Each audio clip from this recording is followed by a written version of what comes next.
Welcome, Dr. Corrigan. Well, thank you. And thank you for having me, Katherine. I'm so happy to have you here. And you really are an institution in brain injury. I did want to start before Ohio State, the part of Dr. Corrigan people may not know. Where were you born? Well, I was born in Cincinnati, Ohio, but actually we weren't living there at the time. We were living in Kentucky, and I guess I was a difficult kid from the beginning because they anticipated a difficult birth and thought my mom ought to be at a tertiary hospital. So they went to Cincinnati. So my birthplace is Cincinnati, but I did my early growing up in Kentucky. And then my father was on the faculty at Ohio State, actually, when I was in first through seventh grades. And we lived here in Columbus, and then we moved to New Jersey, and I did the rest of my growing up. To whatever extent I did grow up, I did it there. Did you feel like you grew up a Jersey boy? I had a bit of both. It was a bit, moving from the Midwest to the East Coast in the eighth grade was a little bit of a shock. They were culturally about 3 years ahead of me, so there were some odd moments, but eventually fit in. So. And what kind of student were you before you was at Ohio State? I was always a good student. The grades came easily. So pretty typical, a student athlete and I was a better student than an athlete. Let's put it that way. What was your sport? Well, I played a little football. I ran track and cross country. I was a little smaller then. Baseball was my passion. Until I decided to become a psychologist, I wanted to be a Major League Baseball player. That's so cool. So what was your team growing up? Well, so when we lived here in Columbus, the Columbus Clippers were the farm team for the Pittsburgh Pirates. And so I would see some of these players who later played in Pittsburgh here. And so I really latched on to the Pirates. My dad was a lifelong Cleveland Guardians. And so I absorbed that interest. So when it came back, I followed the Guardians. Okay. So you had your loyalties set. Were you kind of a science geeky kid? Did the sciences pull you in? Or people don't usually fall into brain injury because they're out for fame and fortune. Generally, there's something that pulls them. So as I shared with you, my mom was a social worker. My dad was a chemical engineer. And I think I ended up with bits of both their interests. My dad's interest in science, but my mom's interest in helping people. And I think psychology became at some point the obvious track where the scientist practitioner role is the key concept for being a psychologist. And I like that a lot. And was it always set that Ohio State is where you were going to go? Au contraire. I went to undergraduate school in Florida, and my advisor down there was an Ohio State grad and had close connections with the faculty. And he advocated on my behalf and got a funding package. It was kind of like one of those offer you can't refuse, where I had my room and board, my tuition all covered. And the counseling psychology program at Ohio State was the number 2 ranked program in the country at the time. So it was like, I didn't want to come back to Columbus. I wanted to live on one of the coasts. I'd lived in California a little bit, Florida, New Jersey, but I had a 3-year plan for the least amount of time I could spend in Columbus and get my PhD here. And so I came here in 1975, and the best laid plans, mice and men. I'm still here, by the way, and love it. And what part of that education did brain injury pull you in? Because there's always seems to be some reason close to the heart where people find brain injury fascinating and stay with it for a lifetime. Well, mine was definitely not the typical story in many ways. So I wanted to be a licensed practitioner, but my interests were really community psychology. And so I got involved in social service systems. I worked part-time as a graduate student with the United Way in the county on the agency side, not on the money collecting side, but working with the allocations to the agencies. And then moved over to the county community mental health system. The system included 40 some odd agencies of all sorts, mental health, substance use. And actually, before I left there, I was vice president overseeing the system of services. But I became a little disenchanted with community mental health. It was too much politics and not enough science going into how decisions were made, where resources were going. I had a good friend from grad school who had always set his sights on rehabilitation. And he knew I was kind of getting a little antsy. He said, at Ohio State, they're doing a national search for a new faculty position, a psychologist who could come in and join some others to create a brain injury unit. Now, this was in 81, and they were getting new admissions of these young people who had survived very severe injuries. But as they emerged from coma, they were agitated and confused and aggressive sometimes. And they were terrorizing these spinal cord injury patients who felt very vulnerable. And it was like, okay, if we're going to admit these folks, we're going to have a program. And so they wanted a psychologist to join the multidisciplinary team that was developing that, and somebody who could also bring some research infrastructure to what was being done. And it felt like a fit. I applied, and in April of 1982, I joined the faculty at Ohio State in physical medicine, and we opened the brain injury unit January 1, 1983.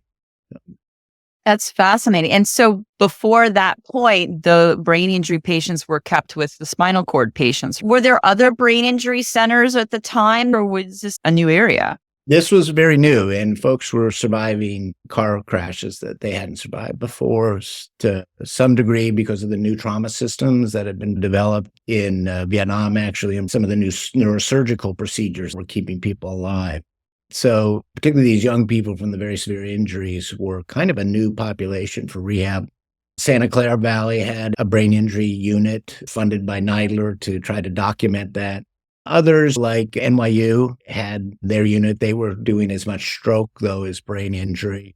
So there wasn't, I was trying to reduce my office the other day, and I found all these manuals that were just gray literature, just stuff you ask Len Diller to send me what he's got on what they're doing with their brain injury patients, or the report out from the RRTC on brain injury and rehab that the Santa Clara Valley developed. And so we were just building it from nothing, really, from just conceptions of what would be good practice at that time. I think we were the first CARF-accredited specialized brain injury program in the Midwest when we opened. It was early days. And what were the goals at that time to create something that didn't exist? What were the goals for patients? Earlier, you had more time in rehab inpatient hospital to work with patients. And how has that changed? So absolutely. We had much longer lengths of stay. I can remember a couple of our early patients who were with us as long as 9 months, 10 months. But what was driving it was folks, as they were coming out of coma, so they were surviving, they were in coma. Many, because of the agitation, had been sedated, many using Haldol on the trauma units, and they were being discharged. And as the Haldol was withdrawn, it was very animated. Lots and lots of agitation and aggression.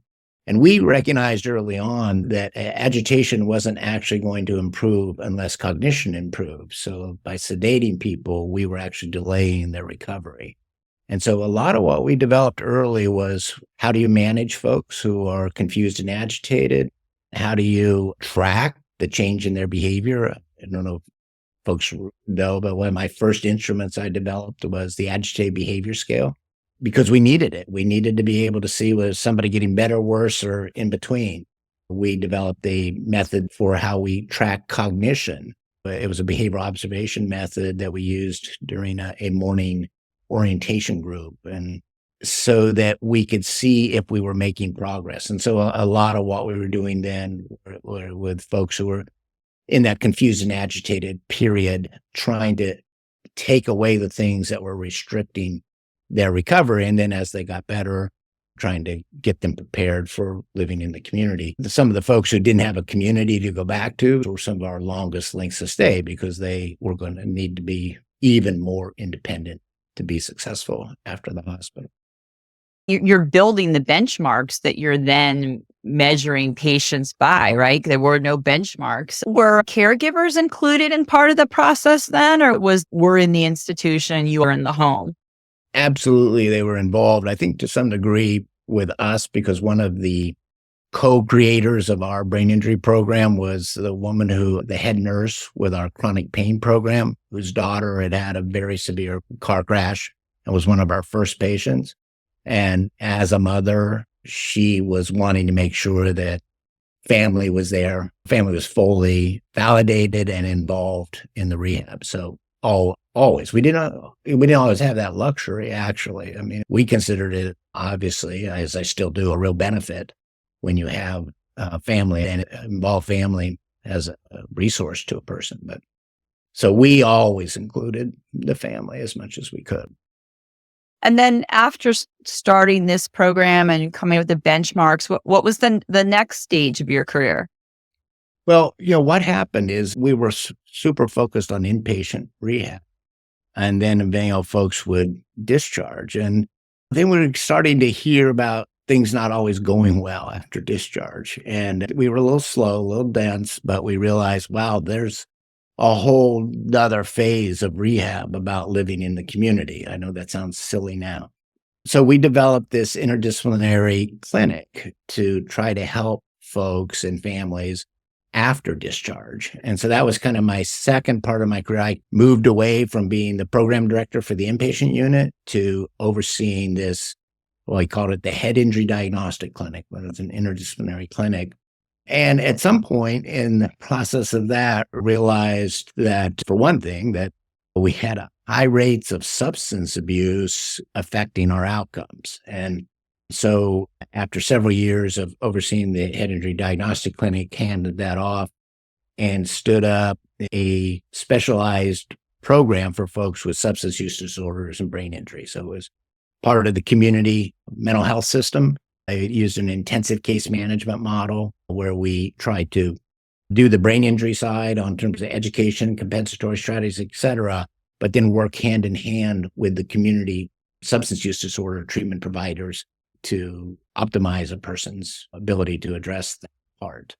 So I got pulled further and further away, both from the inpatient, but also the acute injury. And just to finish that thought, so I feel like these last now 11 years, in 2003, Ohio State became the state brain injury program. So Ohio created it by statute, a brain injury program as a focus for policy and planning related to living with brain injury. In 1990, we created it. I was actually part of the consumer side of that, but it was first in the Department of Health, and then it was moved to our state voc rehab authority. But the consumer community found that whenever there was turnover in staff, it was a very small program, there was a tremendous learning curve for the new staff to figure out what brain injury was. And so they said, how about moving it to Ohio State, where at the Ohio Valley Center, we had been treating and studying now long-term outcomes for quite a while. And at first I wasn't wild about it, but then thought, oh, maybe this is worth doing. And part of my interest is that it felt like it was a translational opportunity. So everything we were starting to learn about these long-term outcomes from brain injury, there are a lot of things that interfaced with policy. And so maybe this was the opportunity to put that knowledge to work in the policy area. So this last 11 years now has been kind of even a further step away from the acute and the hospital base to the living with. I often feel like the injury itself has nudged me along the path of my career, opening my eyes at each crossroads to what was really needed and not really needed. I mean, the ones I did, it's still really important to get really good inpatient rehabilitation. I could go do that work in a moment again. But we need all of these pieces for people to have good outcomes. Yeah, and I still feel like this piece with substance abuse and TBI is rediscovered like every 3 or 4 years by the media. Seems to be something that ebbs and flows with the need for community supports. I mean, those themes that you've been talking about are so important. And I think over different administrations and poor economic times and other concerns like COVID, those resources ebb and flow. So brain injury is a chronic condition. I run support groups with several thousand people, and there are some that are like, oh my God, finally that's being acknowledged. And others who are like, I don't want to hear that. There's no hope. But it really has been your career to acknowledge this span of time after a TBI, that those resources need to be there. So let's talk about that. All along, that's been super important to you. Absolutely. And, again, I'm not sure it was so much by insight as much as the people I was working with nudged me, dragged me along to recognize, some of these important insights or recognitions, in addition to kind of what I was doing clinically, pulling me further and further post-injury. The TBI model systems was maturing, and we got involved in 1997 as a center. And, early When did it on, actually start? Let's pinpoint that. When did TBI model system start? so also, I believe, uses 1986 as the first funding, but there weren't any data collected for almost 7 years, I believe. And we weren't one of the first centers, the first small group, 4 centers that started collecting data, but we came in the next competition. And even in the early 2000s and 2010 even, a lot of what we were doing was cross-sectional. We'd say, well, of the people we have here at 5 years, this is what they look like. And then you go out and you say, oh, the people we have at 10 years, here's what they look like, because we didn't have high numbers. And if you looked at overall outcomes, you would say, it's pretty much the same distribution of outcomes at 5 years and 10 years. And the presumption was, well, this is, that there is a place at which people are stabilizing and outcomes are relatively stable. Then our numbers got sufficient that we could actually look at someone from 2 years to 5 years, or 1, 2, and 5, or 2, 5, and 10. And now we can look out to 30 years. And when you started to take that longitudinal look, it was a whole different picture, that instead of it looking like it was relatively stable, indeed, what was obvious was that it was dynamic. And if you want to see it, I've got a slide I could show you. Yeah, let's see that slide, because I think it's so crucial, because until you have the data and you have that number of years, these trends don't show up. That's right. It's kind of like you're looking underneath the light post where the light is, wherever you have light, and until you have the ability to look out over time, you may not see a phenomenon. So what this is it's showing, this is TBI model systems data, and it's doing various cross-sectional comparisons between 2 time points, like year 1 versus year 2 versus year 5 versus 10. Okay, you got the idea. The numbers are going down because we don't have that many folks at 30 years we're following yet. So these aren't the same people across all these columns, but each column is a roughly 5-year comparison. Blue are those who are the same when we do the comparison. They're, again, the same score on the Glasgow Outcome Scale Extended when we compare year 5 versus year 10. The red are people who have declined. Their score went down from year 5 to year 10, either by 1 point or 2 points. And the green are people whose scores went up by 1 point or 2 points. And the first thing to take from this is that the blue is not less than half of the people stay the same. Change is more typical than stability. It's dynamic, and it's remaining dynamic even out here in these later years. And this was a real difference. When we first started to look at these things, we said, my goodness, we have misunderstood the phenomenon. It's not stable, it's dynamic. And those on the call who know that the model systems people are recruited when they're in inpatient rehabilitation and then followed out over these many years. So that is the more severe end of the spectrum, for sure. So you might say, is this just the more severe end of the spectrum? But here you have some similar kind of data. This is from the TRACK TBI, and it is the part of the spectrum formerly known as mild. If we want to get into the new nomenclature, but these are folks with Glasgow Coma Scale scores of 13 to 15. Yeah, and so this for each year here, these sets of bars, it's looking back over previous data for that person and saying, did they decline, remain the same, improve, or was it variable up and down? And just to make the same point, here's the stable. These are the folks not changing. And it actually goes down over time from year 1 to year 7. So it is more likely that you are changing than you are not. Now, unfortunately, some of that change includes decline in terms of this, the way they did it. And I'll just tell you that it looks a little different because none of these people had died because they had to be still alive at the year they looked at. So their improved group is going to look a little bit bigger. But it doesn't change the overall picture that this is a dynamic condition. And that's the key to me. That's why it is important that we're thinking of this now as a chronic condition. Because, if I told you you weren't going to change, at some point, you're going to get to some point and you're not going to change, then there would be nothing to do about it, right? But if I told you that, no, you're going to continue to change over the course of your life after having had this brain injury, then what I think, and why I don't think this is a depressing message, but is an invitation to get engaged in your own health, that then those who do the things to try to optimize their brain health, to optimize the effects of their brain injury and other things in their life that affect the brain, they're going to be more likely to be on that improved side and less likely to be on the decline, and maybe not even stay stable, improve. So it is dynamic. We should be treating this less like a broken leg and more like low back pain, that it's going to change on you, whether you want to or not. So you're going to be part of managing it or not. And that's the message I'm hoping. The whole message with brain injury as a chronic condition is that it's an invitation to have a new relationship with your brain health. And let's get active and do everything we can, as a person with a brain injury, as a healthcare professional who's trying to assist a person with a brain injury to get that best outcome.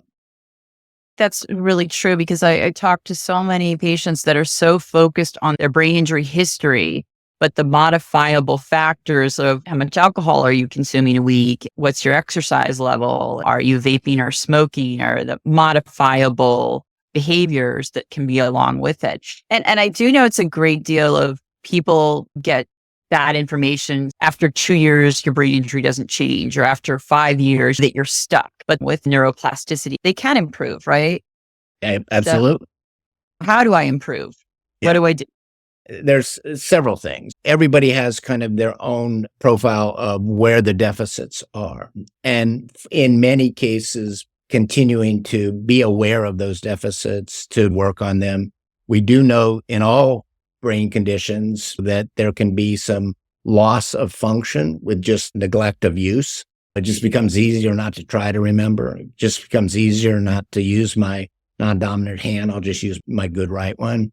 So remaining aware of where your deficits are and continuing to push yourself wherever your weaknesses are is a part of that.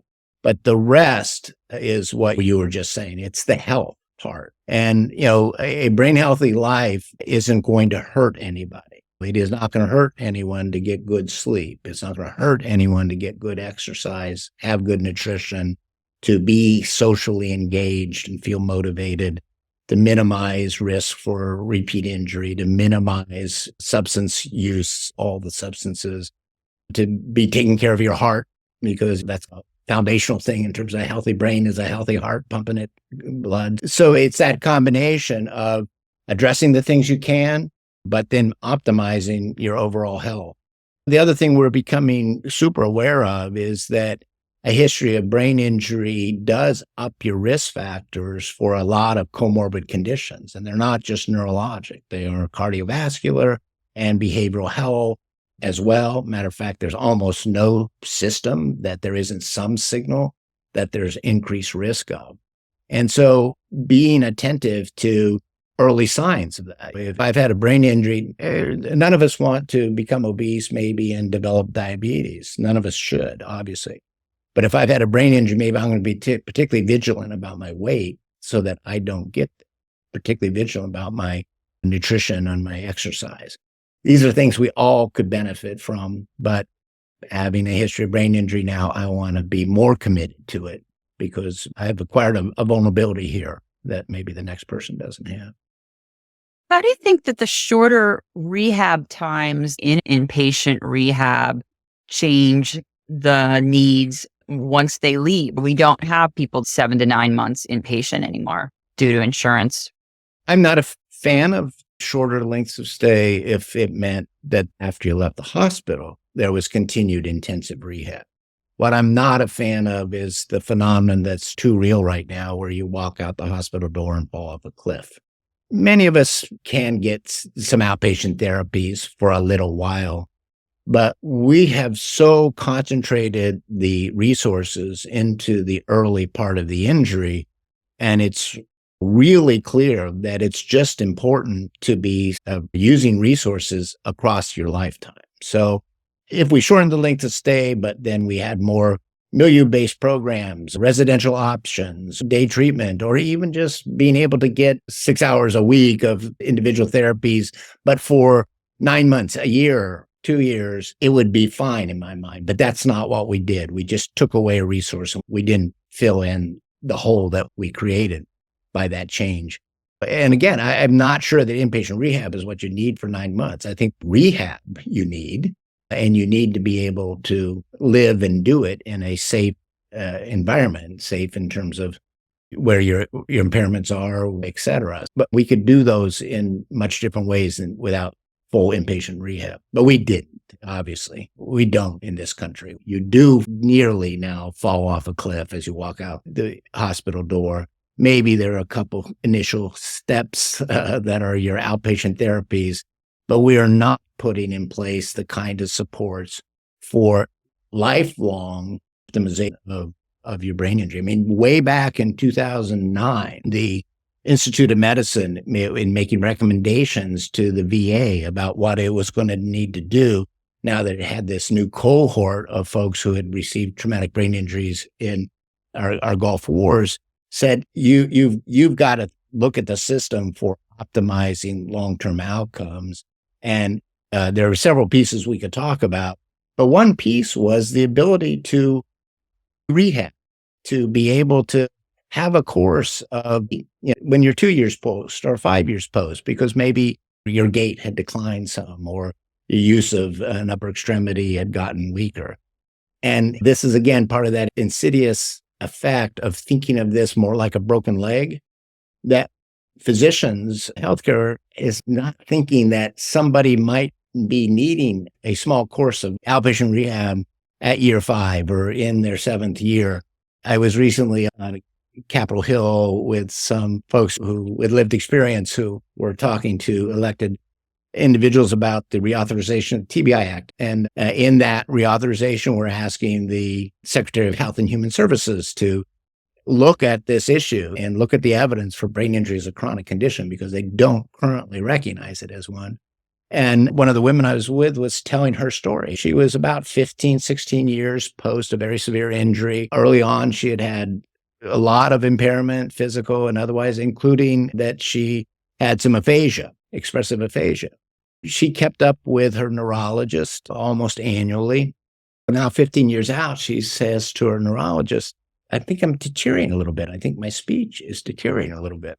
And the response was, oh, this is just your brain injury. You're just going to have to get used to it, which implies that it's not changing, that it's her reaction to it that's changing.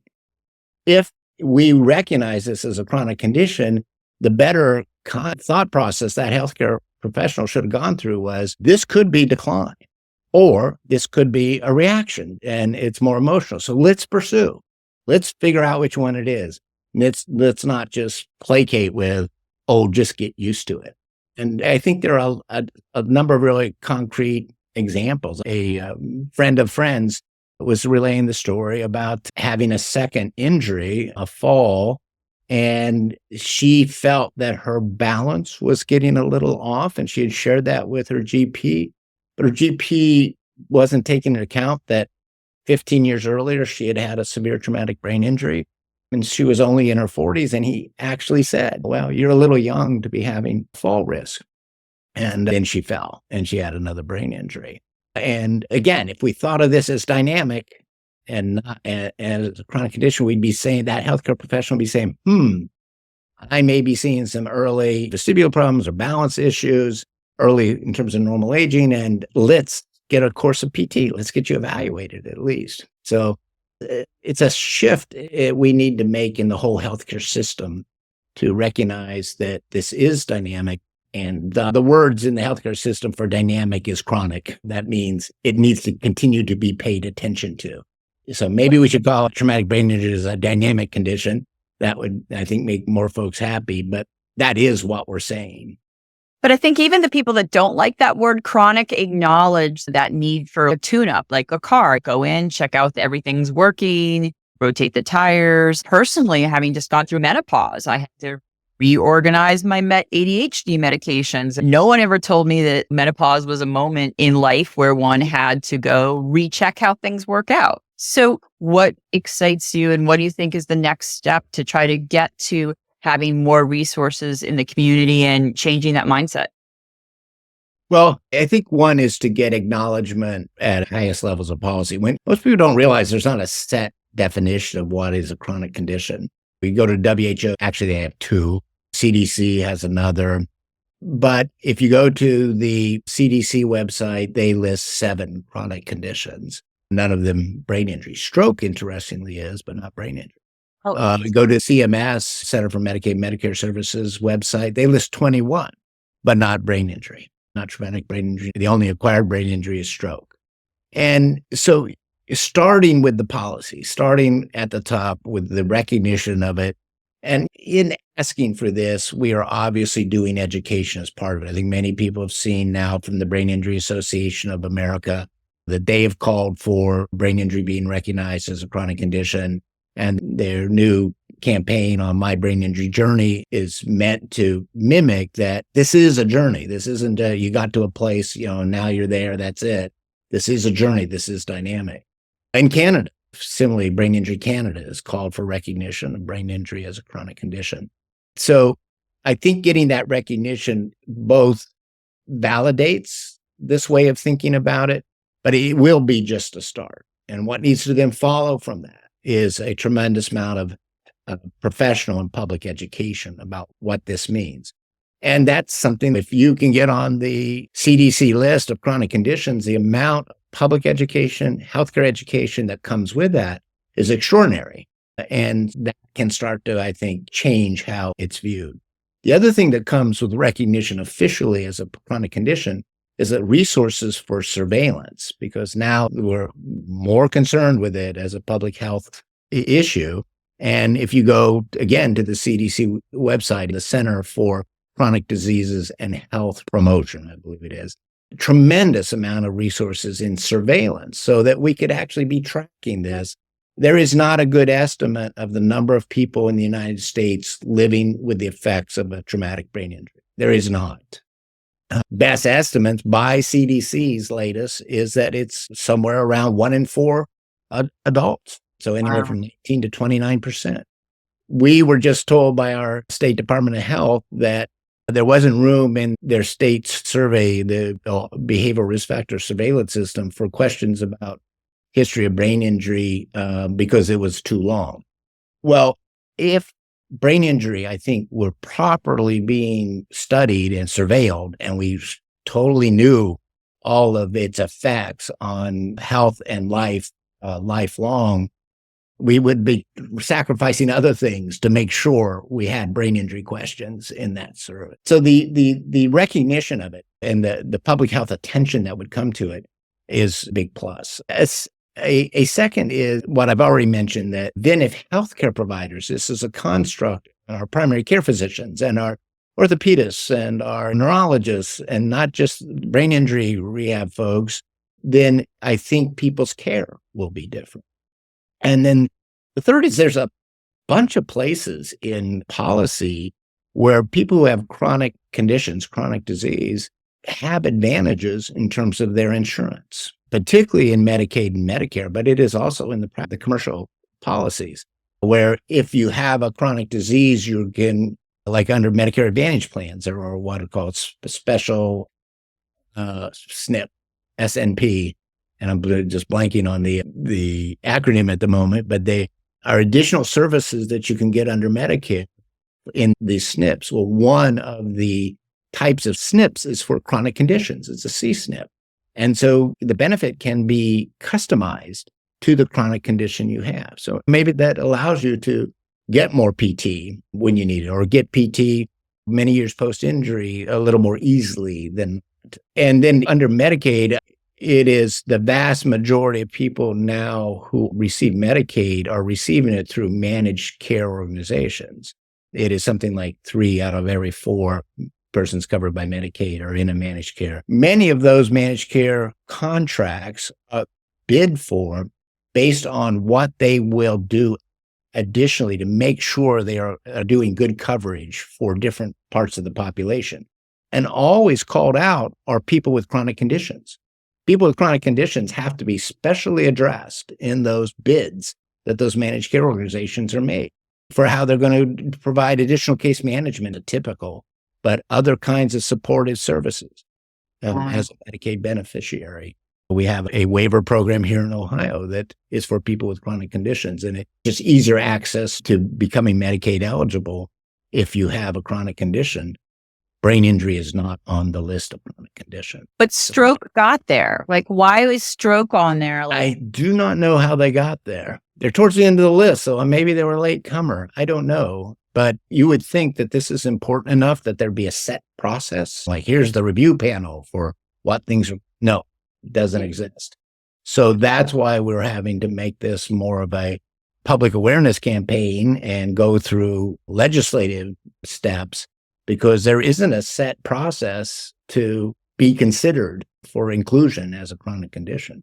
There's questions in the chat, but before we go to that, are there any other programs, Be Healthy? Are there any other things that you want to mention? Well, thanks for cueing me on Be Healthy. So Be Healthy is a 5-year grant that was funded by the National Institute of Disability, Independent Living, and Rehabilitation Research, given to Flora Hammond at Indiana University as the PI, and I serve as the co-PI. All 16 TBI model system sites and the Tampa VA all participate in the Be Healthy. And essentially what we've been tasked with doing is coming up with a model for how healthcare would be provided to somebody with a chronic condition. This is what diabetes and cancer has been called disease management models. We've kind of tried to move away from both of those words, disease and management.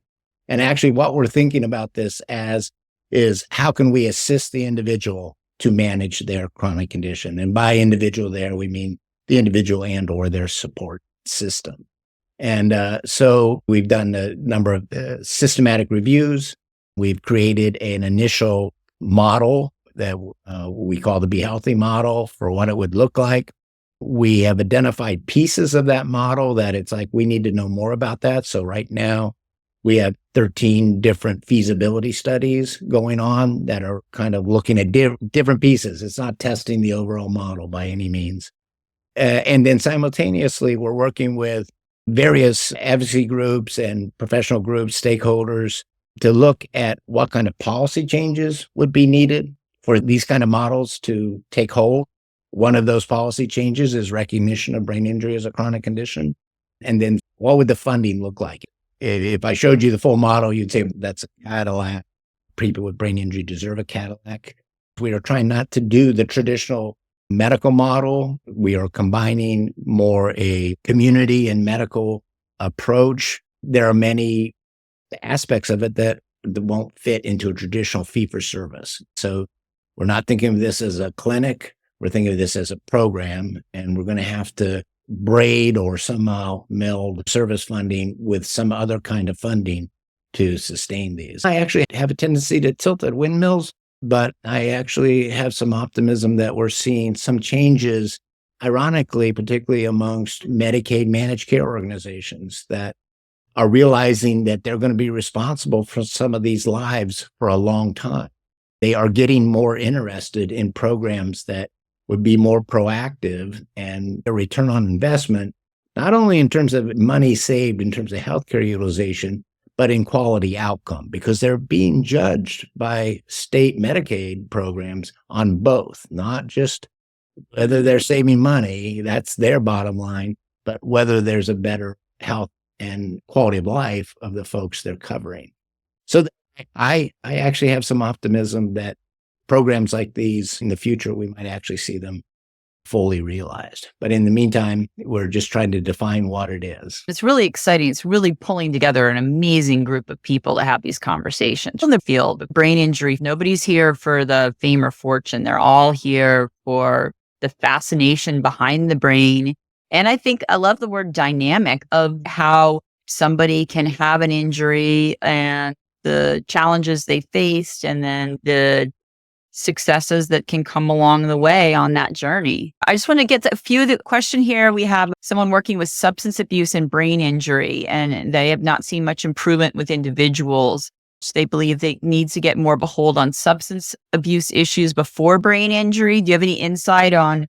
And I know this also happens in the military where you have brain injury, substance abuse, and PTSD. But with the brain injury and substance abuse, how is there an order in which you think that you work at those? Definitely not an order, but it's a good, for instance, of a larger concept. And that's like, well, if you're doing chronic management of folks with a chronic brain injury, are you only working on the things that are caused by the brain injury? And I think that's too myopic. You've got to work on the whole person. You got to take a holistic view. And even in a more practical way, even if somebody had a substance use disorder before their brain injury, and now they've got both, the way you're going to treat that substance use disorder is affected by their brain injury. It's different. So, maybe the brain injury didn't cause the substance use disorder, although I think that particularly childhood injuries sometimes lead to adult substance use disorder. But the person in front of you have both right now. And to treat the substance use disorder, you're going to have to take the brain injury into account. I think that our attempts in rehab sometimes to not use kind of the full expertise of the substance use disorder system is a mistake. I think what we need is to partner with the substance use disorder system. That's what we did with our TBI network program. But something very recently, most of the standards for how substance use disorder is delivered in this country are dictated by the American Society of Addiction Medicine, ASAM, their criteria for substance use disorder treatment. And the new adult criteria that just came out in December has a chapter on cognitive impairment. And that chapter says all substance use disorder treatment programs need to be capable of treating folks with a range of cognitive impairments. And that we need to quit thinking about, well, if you walk and talk, you must be okay, as if everybody's cognitive baseline is the same. And it's something that we've named neurologic informed care, and that to kind of parallel the concept of trauma informed care. But neurologic informed care means that the providers, the substance use disorder treatment professionals, are aware that brain injury could be interacting with how a person's going to benefit from their program, participate in their program, short attention span, being disorganized. Is a missed appointment a reflection of not being motivated, or is it because I'm disorganized, I forgot to set my alarm clock? And getting that recognition in the substance use field, that this is an interacting, it's not the only thing happening, but it's interacting, and to be able to identify it and accommodate. So to personalize the accommodations you put in place to help that person. So maybe this is someone that absolutely I got to do reminders for appointments. This is someone, even though in a residential program, they take away your phone when you get there, I give them a little handheld alarm so that they are getting out of bed and getting to their first meetings on time. Maybe we have some programs that have 4-hour groups. Who can do a 4-hour group? I don't know, but allowing for breaks and allowing to move around and thinking about reading level as part of the materials that are given. These are all being neurologically informed. And with the new ASAM criteria defining this, we actually are seeing some real interest in the concept. And it's not just for substance use disorder. This goes to aging programs, mental health programs, domestic violence programs. I was going to say from the domestic violence, and honestly, I've not heard that term before. My hairs are standing up on my arm because neurologically informed care. Which makes total sense because, when we're talking with domestic violence clinics and shelters, we hadn't thought of a brain injury before and why certain patients forget appointments or are agitated or can't sit there for the 90-minute intake. Did you coin that word? Okay, I'll take a little credit. I was on the writing group for that chapter, and it is a term I had started to play with because I do a lot of training with substance use disorder professionals. And at some point, it kind of tripped over it, and people react to it because they understand trauma-informed care. This is not a treatment. This is an awareness. This is something that I need to understand in the person I'm treating and adapt to it. They get it. And so I saw some hairs stand up on arms And so as a member of the writing group, I proposed we introduce it. And I didn't think they'd go for it, but they did. Wow. In a And big so way. what is the source of that? Like if people want to refer to it. Unfortunately, you have to buy the ASAM criteria, which is like buying the CARF manual. So it's, I think, somewhere it's on the Hazleton Press website, but if ASAM, you Google that criteria, they call it the fourth edition of their criteria. But you do have to buy the book. The electronic is a little steep. I think it's $150 or so. But it's chapter 19, cognitive impairment. So awesome. Wow. I always learn from you. And I just want to say that of the years I've known you, you're so nice. You're so approachable. You've invited me to so many different opportunities. I just really want to thank you because there's no funding or fortune that comes along with knowing me, but you've just been super nice. It's a field of nice people, but you're one of the nicest. That's very kind of you, Katherine. You've done some amazing things for this field as well, but I like you and I like a lot of people. And I think nice is a good way to be, actually. I think we're all in this together. John, thank you for your time. I really appreciate it and have a great day out there in Ohio. Well, great. Thank you so much for inviting me to do this, Katherine. Take care. Bye, everyone.